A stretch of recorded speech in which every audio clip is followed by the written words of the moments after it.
All right. Good morning, everyone. So, for those of you who are at home, this is the video that you'll be watching today. And what we're going to talk about today, we're going to get a quick refresher on the qualitative, quantitative discussion that we had yesterday during your remote learning day, as well as we're going to go a little bit into how do we display that data, whether it's categorical, qualitative, or quantitative. But first things first, here to start off for your brain booster today. These are things that you'll get used to if you haven't had me before, right? Our little warm up. If you go to our AP Classroom page, there are 3 multiple choice questions there for you. It won't take you very long, but it's just something to refresh your memory about qualitative and quantitative. So just a quick review of yesterday. You'll get feedback right away. It'll tell you whether you got everything right or wrong.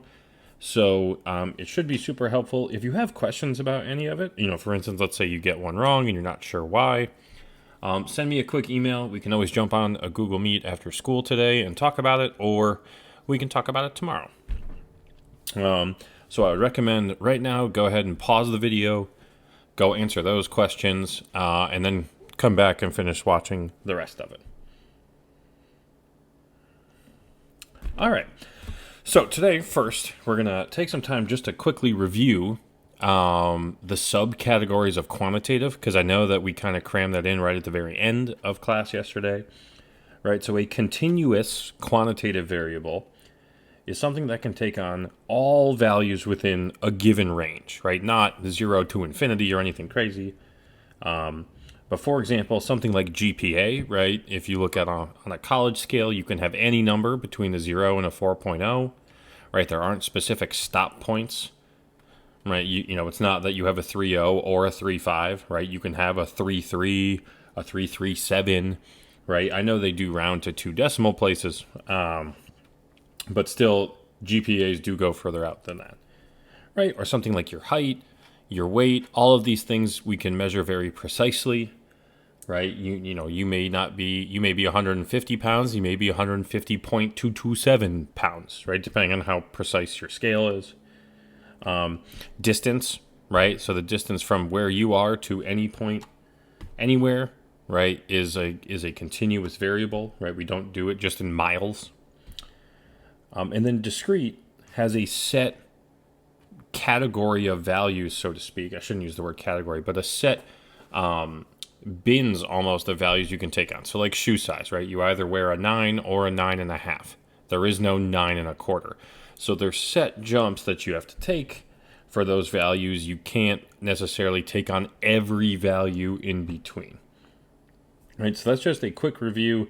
Shoe size is a good example. Another decent example is if you think about like wrestling, you wrestle in a weight class, right? So a quantitative variable being your weight puts you into, right? I wrestle in this weight class, or I wrestle in, the weight class up from that. I do not know the specifics of weight classes in wrestling. I say that's an okay example because that could also potentially be considered a qualitative variable, but for our purposes here, we'll consider that a discrete quantitative variable. So today what I want to talk about mostly though is how do we display this data, right? And so for categorical data or for qualitative, there's really only 2 ways that we display this data for the purposes of our class that you need to know. And that would be in a table. My stylus freaked out for a second there. That would be in a table or on a bar graph. Now, very important thing with a table is that we have 2 types of tables. And when I talk about in class how the AP exam is very specific about your wording, this is one of those instances where your wording is very, very important. There are 2 types of tables. One is called a frequency table,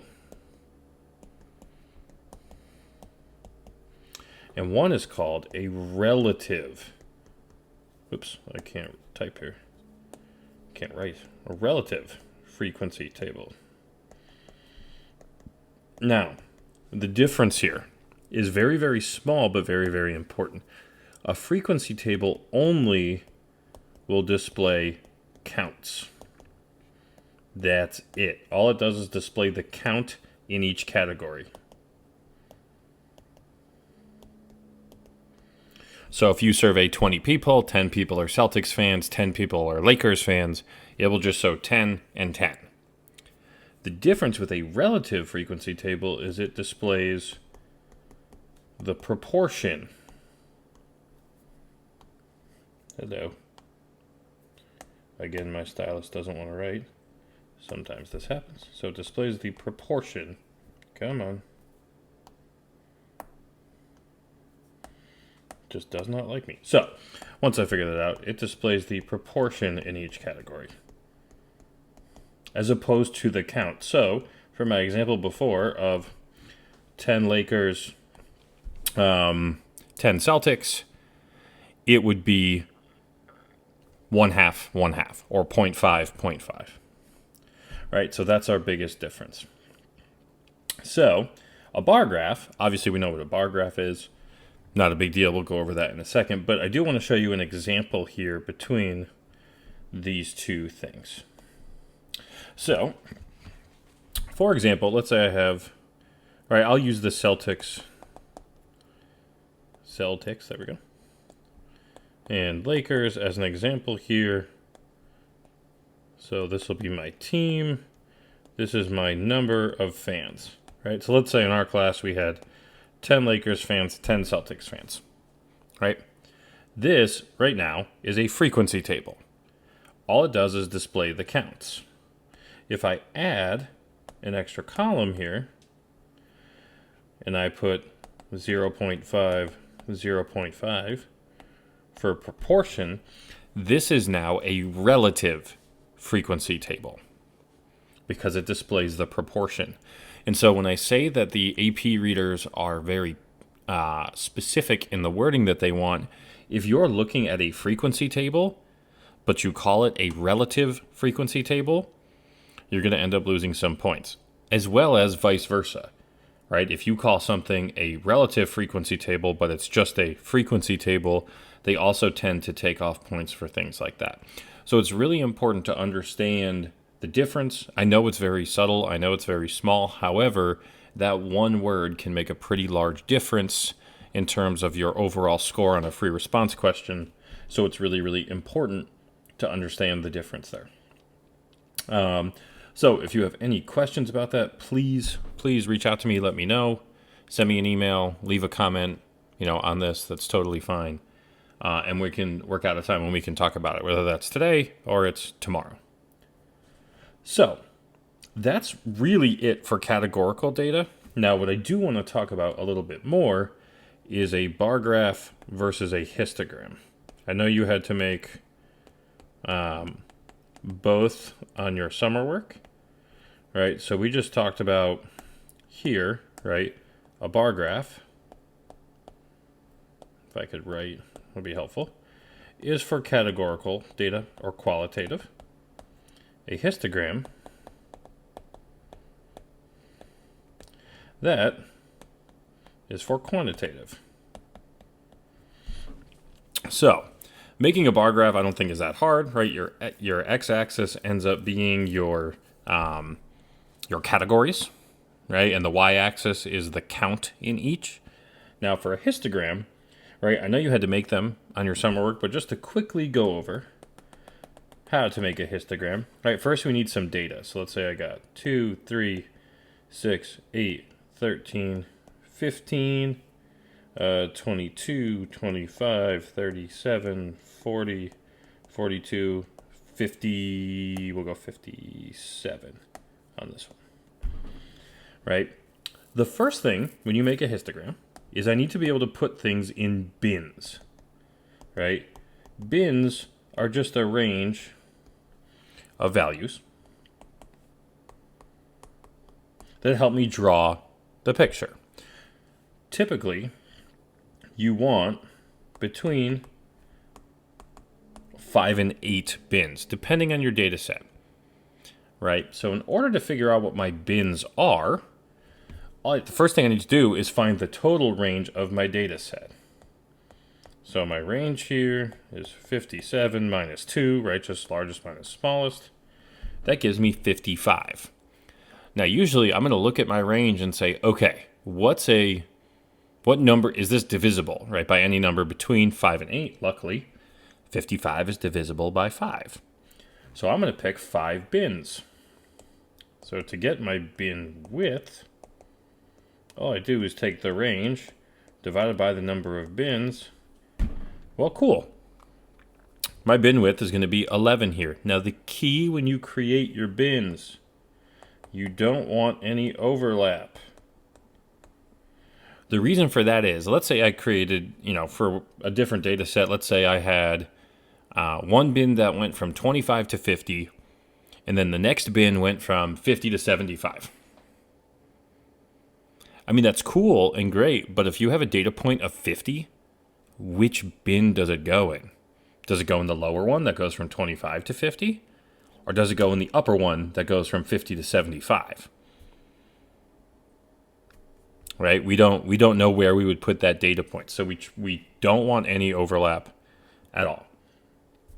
So now all I need to do is I need to actually create my bins. Actually, let me do this in a different color here so we can distinguish here. I'll do this in light blue.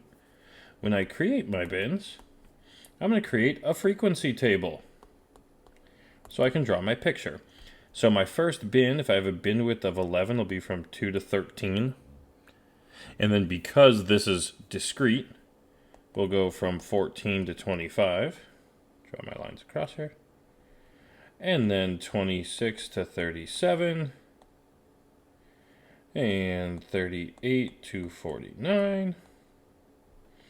And then 50 to 61. Now, what's important here, you notice that my bins end above my maximum. That's okay. It doesn't need to end on the exact number. Same thing with your range here. Let's say I got a range of like a prime number, like 59. Right? 59 is not going to be divisible by any number. Well, it would be okay then to consider your range to be 60 and use 6 bins. That's totally fine. Right? If you got an awkward number like 61, well, maybe I just pretend my range is 64 and I create 8 bins. That way it just makes my life easier. You don't always need to consider it exactly on the range. Obviously, we need to make sure we include every data point, but it doesn't need to be perfect, exact, ending on 57. That's no big deal. So now I'm going to go through and just count. How many data points between 2 and 13? Okay, 1, 2, 3, 4, 5. Okay, 5. Between 14 and 25, I've got 1, 2, 3. 26 to 37, I only have 1. And then here I've got 2, and then last one I've got 1. Now it's as easy as just creating the picture. So if I go to my next slide here, right? I'll try and make this nice and neat for you all. So there's 1. And then here's 2. Oh no. There we go. I'm trying to line this up as best I can. We're going to pretend like that's perfect. Now, it is important to label your axes here. So, my x-axis, this is just going to be, at this point, we're going to call it data because I don't know what it is. I made it up. And then your y-axis is frequency. Typically on the AP exam, they have given you a graph title, so you don't need to do it. Now, for our class, I'll probably make you make a graph title because I'm not going to give it to you, but on the AP exam, they typically have given it to you. So if I do this, we've got, we could probably do 1, 2, 3, 4. Look at that. Perfect. 5. And now usually on my x-axis, I just end up putting the left endpoint of each bin. So here's 2, 14, 26, 38, and 50. And then it's just a matter of drawing the picture, right? So, oops, wrong place. This goes here now. And then what was it? It was 5, 3, 1, 2, and then I'll put the 61 over here, or technically I can put the 62. Oh wait, that wouldn't go there. Gotta make sure it's consistent. 1, 2, 3, 62. And then there was just one that lived here. Right, so that's as easy as it is to make a histogram, right? The biggest difference here between your histogram and your bar graph, this x-axis right here is all categories. Histogram, it's the range for whatever your single variable is, right? So that's the easiest way to remember. Histogram is for quantitative because your x-axis represents numbers. Bar graph for qualitative because it represents categories. So I hope that was helpful. I left a short worksheet on Classroom for you guys to work on for today. If you could turn it in before class tomorrow, that way I can give you some feedback on it and then we can talk about it. That would be good. All right, guys, have an awesome rest of your day, and I'll see you tomorrow. Bye.